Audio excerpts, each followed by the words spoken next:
Hello student, class 12 में जो part अधूरा रह गया था उसमें हम आगे देखते हैं हड़प्पा के बारे में। हड़प्पा की विशेषताओं में से इसमें देख सकते हैं नगर योजना और संरचना। हड़प्पा की विशेषताएं हम बता रहे हैं, ठीक है। हड़प्पा में मतलब वहाँ पे क्या क्या कैसे कैसे साक्ष्य जो मिले हैं उसके बारे में हम अध्ययन करते हैं।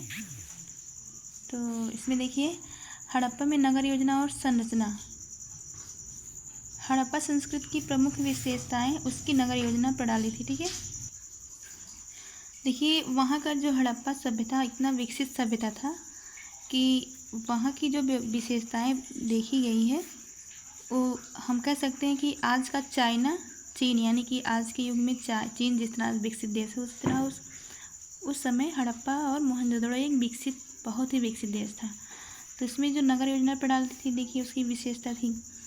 उसके बाद है हड़प्पा और मोहनजोदड़ो दोनों नगरों के अपने अपने दुर्ग होते थे, ठीक है। सड़क एक दूसरे को समकोण बनाते हुए काटते थे, यानी जो सड़क का डिजाइन होता था, सड़क कैसे बनता था इस तरह, जैसे आज के हम लोग कहते हैं चौराहे, समकोण पे विभाजित करती थी। अब देखिए यहाँ पे मोहनजोदड़ो का सबसे महत्वपूर्ण सार्वजनिक स्थल विशाल स्नानागार। हमने बताया था ना कि विशाल स्नानागार एक स्मारक के रूप में पाया गया था, जिसे हम स्मारक के रूप में कह सकते हैं।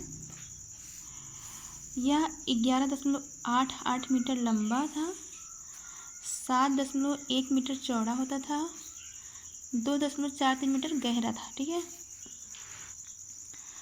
इसमें उतरने के लिए उत्तर तथा दक्षिण की ओर सीढ़ियां बनी हुई थी। स्नानागार का फर्श पक्की ईंटों का बना है, इसके माध्यम से स्नान को। अब देखिए यहाँ पक्की ईंटों से हमें पता चलता है कि हड़प्पा के समय में उस टाइम हमें जो है जैसे भट्ठे का भी आविष्कार हो चुका था। जैसे आज के युग में हम लोग भट्ठों में पक्की ईंटें बनाते हैं, उस टाइम भी हो चुका था, यानी कि कह सकते हैं कि हड़प्पा बहुत ही विकसित देश था। इसके मध्य स्नान कुंड स्थित था। इस विशाल स्नानागार का उपयोग सार्वजनिक रूप से धर्मानुष्ठान संबंधी स्नान के लिए होता था। देखिए जॉन मार्शल जो थे, इन्होंने जब हड़प्पा की खुदाई करवाई थी रेलवे स्टेशन बनाने के लिए, तो इन्होंने जब देखा साक्ष्य के रूप में, तो उन्होंने कहा कि जो विशाल स्नानागार जो था वह विश्व का आश्चर्यजनक निर्माण बताए थे। मतलब उन्होंने इतना विशाल स्नानागार को देख के उन्होंने कहा कि मतलब उस टाइम इतना विशाल आप कह सकते होंगे, आप सोच सकते हैं कि मतलब प्राचीन काल में भी ऐसा मतलब विकसित एक शहर था। मोहनजोदड़ो में एक अन्नागार भी मिला, जिसको हम इमारत के रूप में कह सकते हैं। इसकी जो ऊंचाई और इसकी लंबाई थी 45.71 मीटर लंबा था और इसकी चौड़ाई थी 15.23 मीटर चौड़ा था, ठीक है। अब देखिए इसकी विशेषताओं में हड़प्पा की विशेषताओं में कृषि, वहाँ की कृषि कैसी थी। सिंधु प्रदेश में वर्तमान से पहले की अपेक्षा बहुत कम होती थी, मतलब वहाँ पे वर्षा जैसे आज की अपेक्षा वहाँ पे बहुत कम होती थी वर्षा, ऐसा माना जाता है। लेकिन यहाँ के समृद्ध देहातों मतलब जो गांव में और नगरों को देखने से ज्ञात होता था कि प्राचीन काल में यह प्रदेश अत्यधिक उपजाऊ था, ठीक है। गांव की रक्षा के लिए खड़ी की गई पक्की ईंटों की दीवारों से स्पष्ट होता है कि बाढ़ प्रत्येक वर्ष आती थी। सिंधु सभ्यता के लोग ज़्यादातर क्या उगाते थे, गेहूँ और जो सरसों भी उगाते थे, ठीक है। सरसों और तिल भी उसकी भी मतलब खेती करते थे। अब देखिए यहाँ पे कालीबंगा एक स्थान है। कालीबंगा में कूड़, जिसको हम कूड़ को हम क्या बोलते हैं, हल रेखा, यानी कि जिससे जो किसी खेत को हम जोते होते हैं तो उसमें एक निशान पड़ा होता है, उसका निशान देखा गया, ठीक है। कहाँ से देखा गया, मतलब हल के निशान अगर पूछा जाएगा कि आप हल के साथ या हल रेखा के निशान कहाँ से मिले हैं, कालीबंगा से, ठीक है। सबसे पहले कपास पैदा करने का श्रेय किसको गया है, सिंधु सभ्यता, ठीक है। यहाँ देख सकते हैं सबसे पहले जो कपास पैदा करने का श्रेय सिंधु सभ्यता के लोगों को माना जाता है। यूनान के लोग इसे सिंडन कहते थे, जो कपास को क्या बोलते थे, सिंडन बोलते थे यूनान के लोग। चावल के उत्पादन के साथ लोथल व रंगपुर से मिले हैं। गन्ना का कोई साक्ष्य नहीं मिला है, यानी कि उस टाइम गन्ना नहीं हुआ करता था। बजरे का साक्ष्य लोथल व सौराष्ट्र से मिला है। भारत के हरियाणा राज्य के फतेहाबाद जिले में स्थित बनावली का स्थान है, वहाँ से मिट्टी का बना हुआ खिलौना जो क्या था, हल, हल जो है एक मिट्टी खिलौने के रूप में पाया गया था। अब देखिए हड़प्पा में पशुपालन की विशेषता बताया जा रहा है यहाँ पे। हड़प्पाई लोग बैल, गाय, भैंस, बकरी, सूअर पालते थे।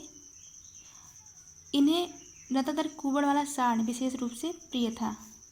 घोड़े का अस्तित्व लोथल टेराकोटा से मिला। देखिए इसका अस्तित्व हमें टेराकोटा से मिला, लेकिन इसके साथ हमें सुरकोतदा से मिले हुए हैं। ठीक है, गुजरात के पश्चिम में सुरकोतदा में घोड़े का अवशेष मिलने का पुष्टि हुई है, लेकिन इन्हें शेर का कोई साक्ष्य नहीं मिला है।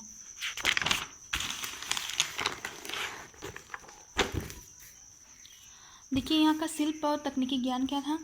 हड़प्पाई लोग कांस्य, ठीक है, कांस्य धातु है, कांस्य के निर्माण और प्रयोग में भली भांति परिचित थे।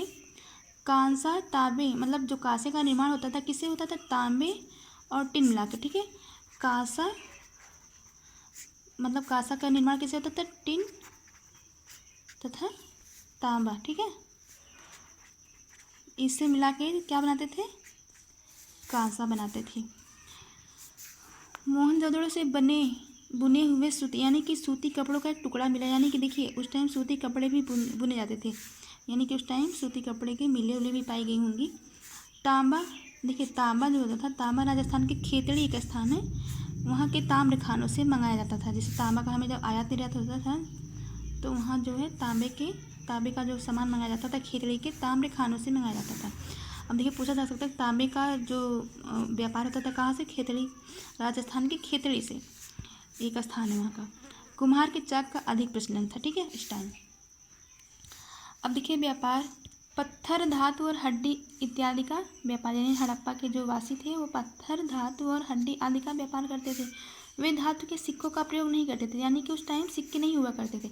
संभवतः किसके प्रयोग से करते थे, सभी प्रकार के आदान प्रदान विनिमय द्वारा, यानी कि एक वस्तु के अदला बदली से, यानी जिससे जो वस्तु के अदला बदली से ही वो अपनी ज़रूरत की चीज़ों को मंगवाते थे। मोहनजोदड़ो में मिट्टी व कांसे की 2 पहिया वाली खिलौना गाड़ी व चंदूड़ों से मिली की मिट्टी की 4 पहियों वाली खिलौना की गाड़ी मिली है। देखिए कभी कभी कंपटीशन के एग्जाम में पूछ सकता है कि पूछा जाता है कि 2 पहियों वाली कांसे की 2 पहियों वाली गाड़ी कहाँ से मिला है, मतलब ये मिला है मोहनजोदड़ो से, जबकि 4 पहियों वाली गाड़ी मिली है कहाँ से, चंदूड़ों से। ठीक है,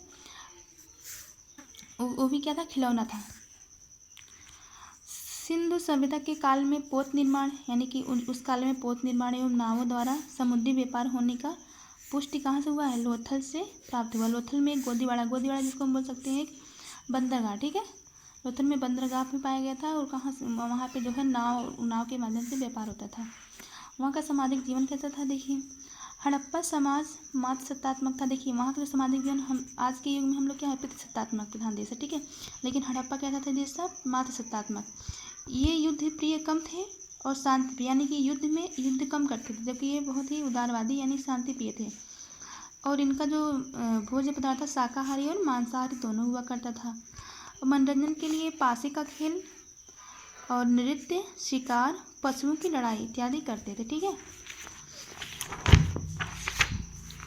सिंधु घाटी के पुरुष देवता जो थे वो पशुपति महादेव को बहुत माना जाता था। वो मतलब पुरुष देवता के रूप में पशुपति महादेव की उपासना करते थे।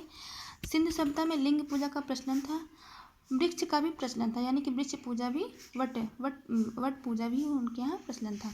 हड़प्पाई लिपि देखिए, अलेक्जेंडर कनिंघम का मत है कि इस लिपि जो है यहाँ की लिपि ब्राह्मी लिपि। ठीक है, इन्होंने कहा था यहाँ की जो लिपि थी ब्राह्मी लिपि थी। सिंधु सभ्यता का लिपि भाव चित्रात्मक, यानी कि भाव चित्रात्मक मतलब क्या होता था, जैसे कि चित्रों के माध्यम से, जैसे पेंटिंग, जैसे कोई चित्र बना दिया जाए उसमें एक भाव प्रकट होता था। ठीक है, ऐसा पिक्टोग्राफ वो लोग करते थे, उसी से उनकी लिपि जो है समझ में आती थी कि कहना क्या चाहते हैं। ठीक है, इस माध्यम से सिंधु लिपि दाईं से बाईं ओर लिखा जाता था।